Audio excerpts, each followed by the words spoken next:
మమ్మీకి ఇష్టం one part, డాడీకి ఇష్టం వన్ పార్ట్, పింకీకి ఇష్టం వన్ పార్ట్, అందరికి ఇష్టం వన్ పార్ట్.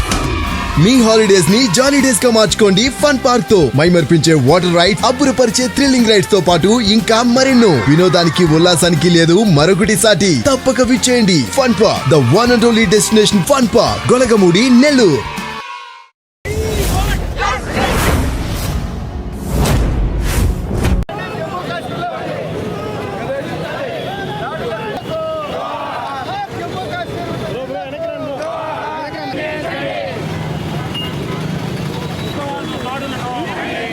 ఖండించండి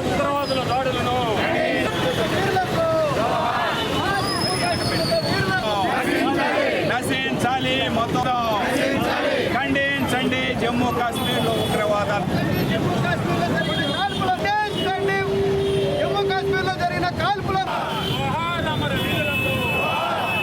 జమ్మూ కాశ్మీర్లో జరిగిన ఉగ్రవాది ఘాతుకమైనటువంటి దాడిలో అమానుషంగా టెర్రరిస్టులు జరిపినటువంటి కాల్పుల్లో పిట్టలను కాల్చినట్టు 25 మంది ప్రాణాలని గాల్లో కలిపేశారు. అమాయకులైనటువంటి ప్రజల్ని ఈ రకంగా ఉగ్రవాదం వెంటాడి వేటాడి చంపటాన్ని సిపిఎం తీవ్రంగా ఖండిస్తున్నది.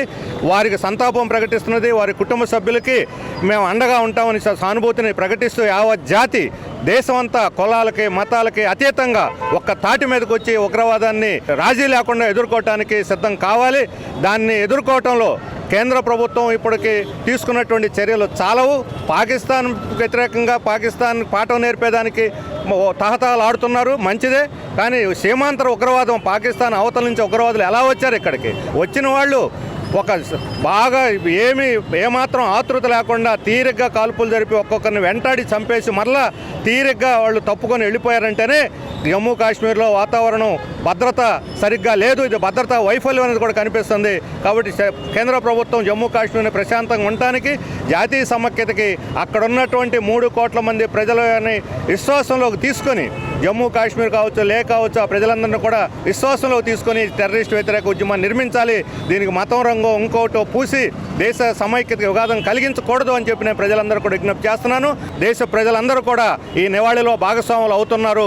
భవిష్యత్తులో కూడా ఈ పోరాటం కొనసాగుతుందని చెప్పి నేను విజ్ఞప్తి చేస్తున్నాను. ఉగ్రవాద దాడుల్ని సిపిఎం పార్టీ ఖండిస్తుంది.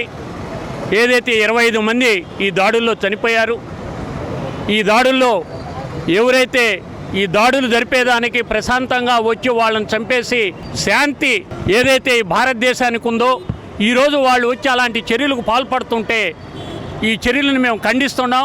మన జిల్లాలో కూడా మధుసూదన్ రావు కావాలని చనిపోయారు. ఎవరైతే చనిపోయినటువంటి మృత వీరులకు సంతాపాన్ని ప్రకటిస్తూ వాళ్ళ కుటుంబానికి సానుభూతిని తెలియజేస్తున్నాం.